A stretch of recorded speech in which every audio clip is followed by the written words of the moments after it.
Assalamualaikum warahmatullahi wabarakatuh. Selamat pagi anak-anakku tersayang. Apa kabar kalian semuanya? Hari ini kita bertemu di pelajaran SKI Sejarah Kebudayaan Islam kelas 4. Untuk bab pertama kita akan belajar tentang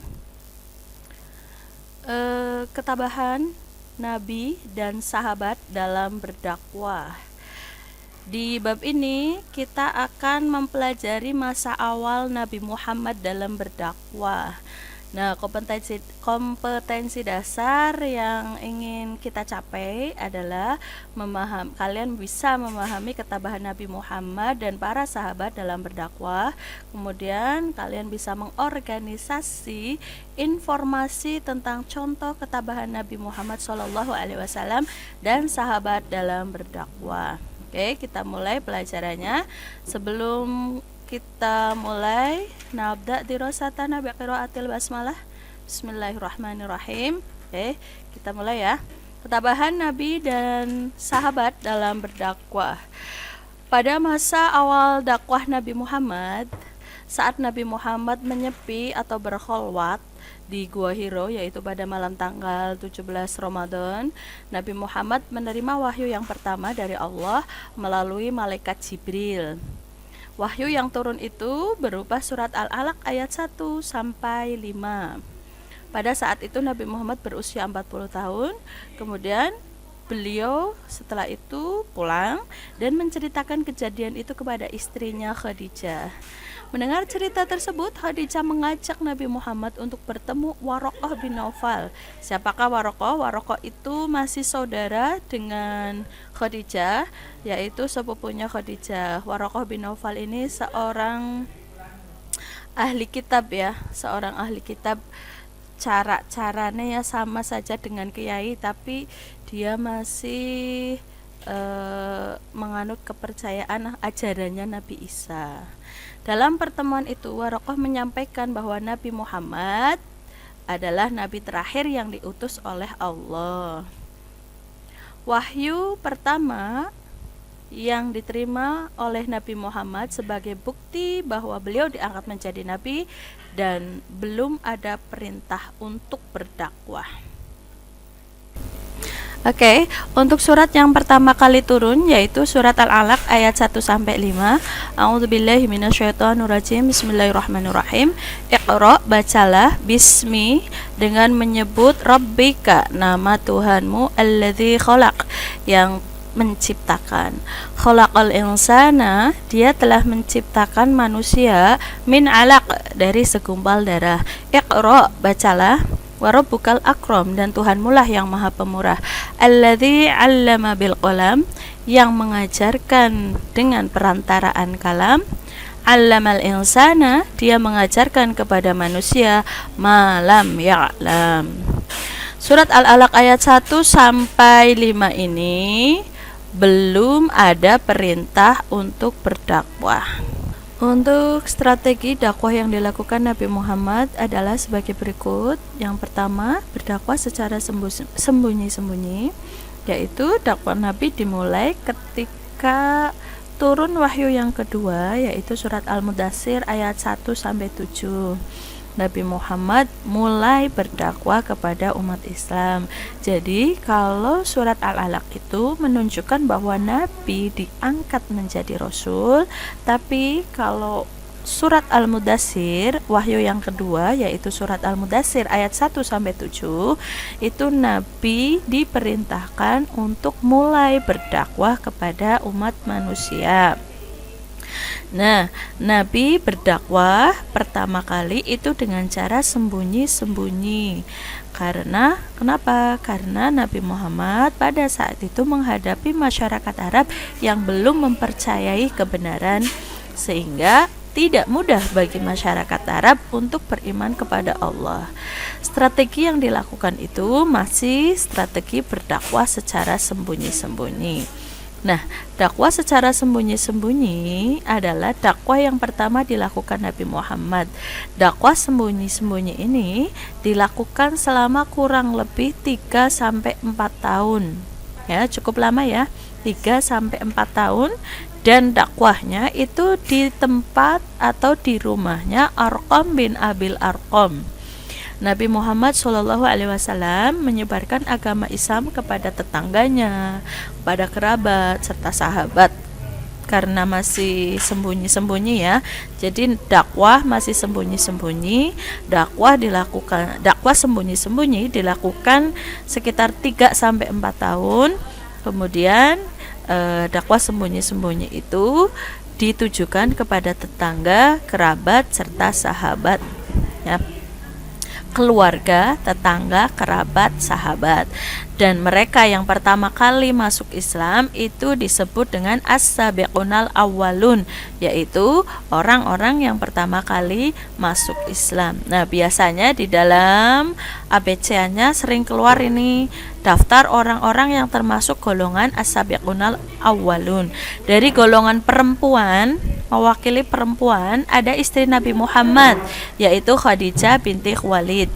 Dari golongan anak-anak ya atau pemuda itu ada Ali bin Abu Thalib, itu saudara sepupunya Nabi Muhammad, anaknya Abu Thalib ya, itu dari golongan anak-anak.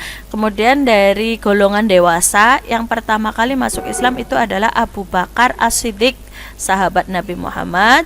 Kemudian Ummu Aiman, pengasuh. Kemudian ada Utsman bin Affan, Zubair bin Awam, Sa'ad bin Abu Waqqas, Thalhah bin Ubaidillah, Abu Ubaidah bin Jarrah.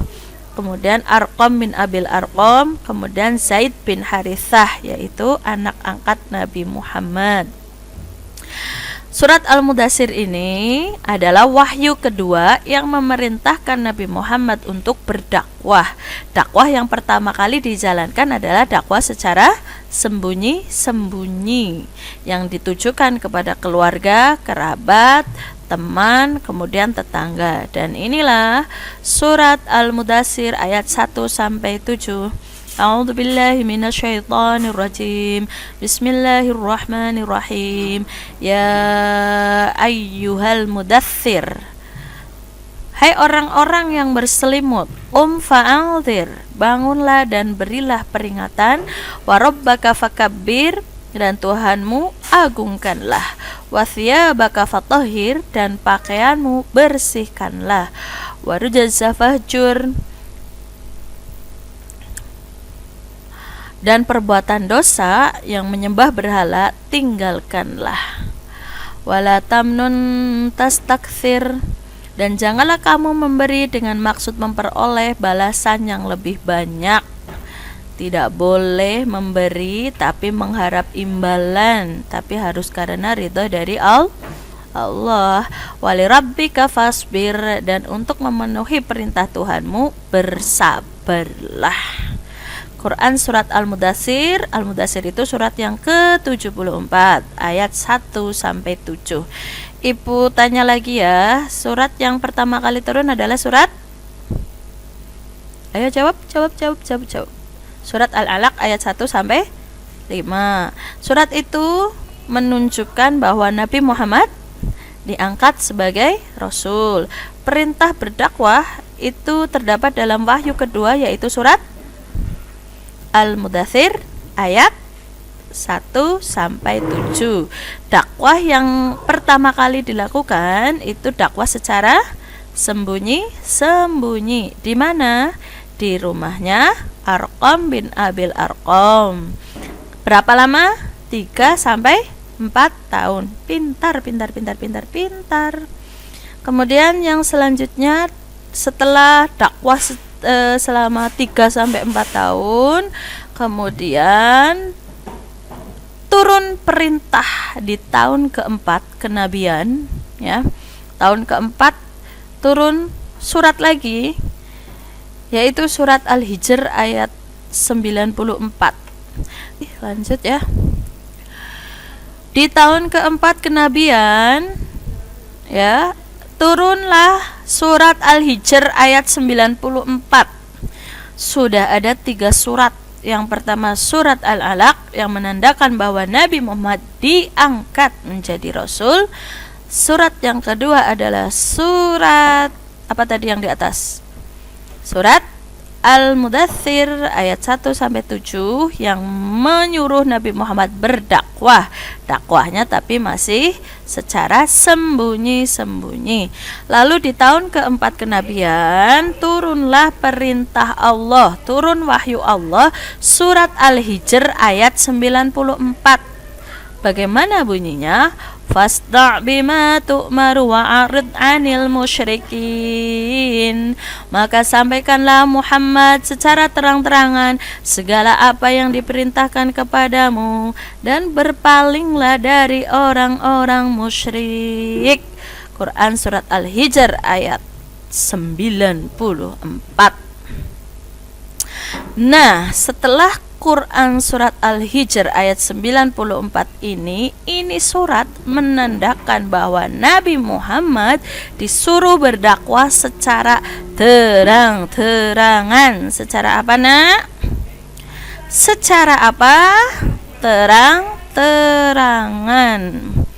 Nabi Muhammad berdakwah secara terang-terangan dimulai dengan cara mengundang kerabat, mengadakan perjamuan makan, mengundang para golongan orang-orang terpandang dari kafir Quraisy, mengadakan perjamuan makan besar-besaran mereka. Kemudian setelah makan, Nabi Muhammad mengajak mereka menyembah Allah, berbuat baik terhadap sesama, tidak boleh bermusuhan. Tetapi hanya sedikit yang mau menerima ajakan Nabi Muhammad.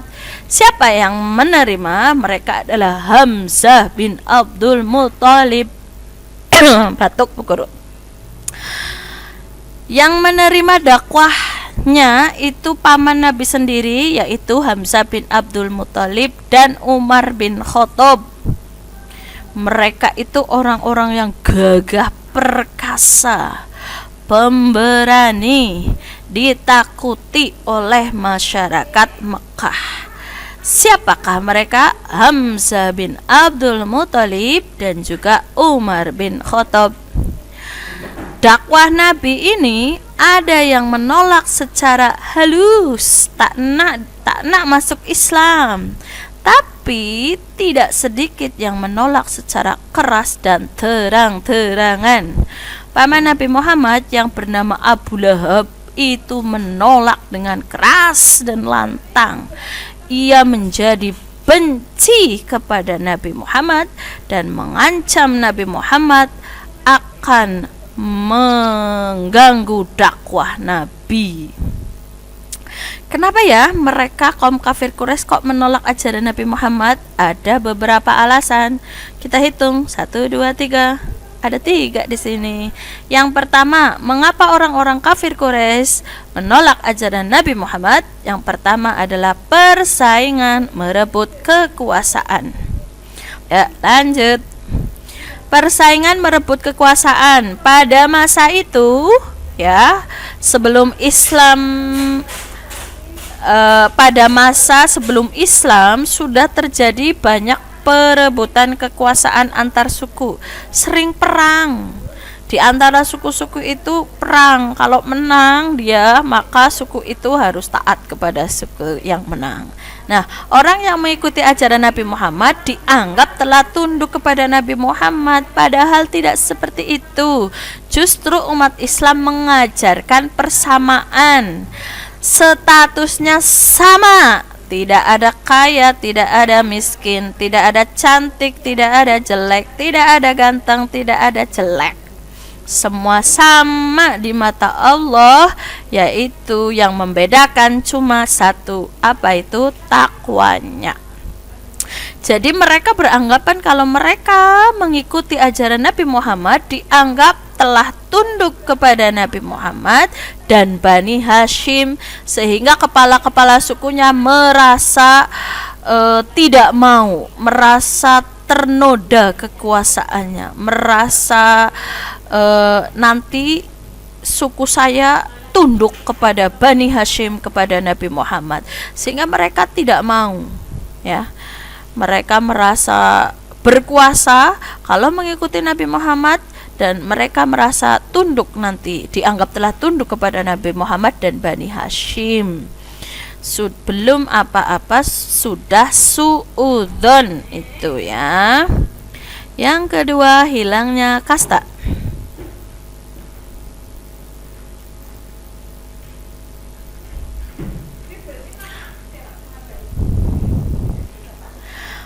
Hilangnya kasta, pada masa itu masyarakat Quraisy hidup berdasarkan status sosial atau kasta. Pokoknya nomor satu itu status sosial, di mana terdapat kaum majikan dan kaum budak. Budak adalah milik majikan yang bisa diperjualbelikan dan hak-haknya sebagai manusia tidak dihargai sama sekali. Kaum Quraisy sangat menentang ajaran Islam karena mereka merasa memiliki status sosial yang tinggi.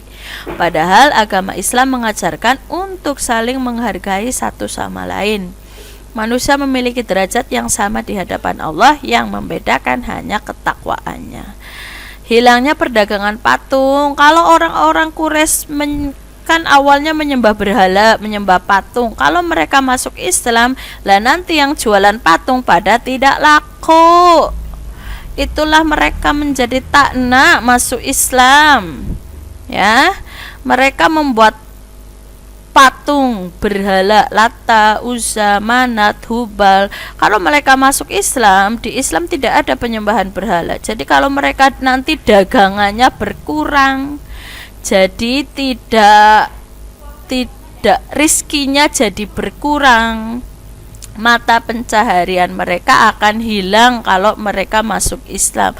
Makanya mereka menolak masuk Islam, menolak menyembah kepada Allah, maunya tetap menyembah Lata, Uzza, Manat, Hubal, supaya mereka tetap berdagang, dapat uang. Oke, para rawuh. Meskipun sejak memulai dakwah secara terang-terangan beliau mendapatkan tantangan dan cobaan yang berat, namun Nabi Muhammad tidak pernah gentar dan putus asa, sehingga semakin banyak orang-orang yang percaya terhadap seruan Nabi Muhammad. Penjelasannya sampai di situ dulu ya anak-anak. Bu Husni cuapek. Nanti kalian kalau sudah selesai menyimak ya, tulis nama kemudian kholas. Setelah itu nanti ada pertanyaan-pertanyaan yang akan Bu Husni kirimkan. Oke, nanti dilanjut lewat voice note. Terima kasih, semoga sehat selalu.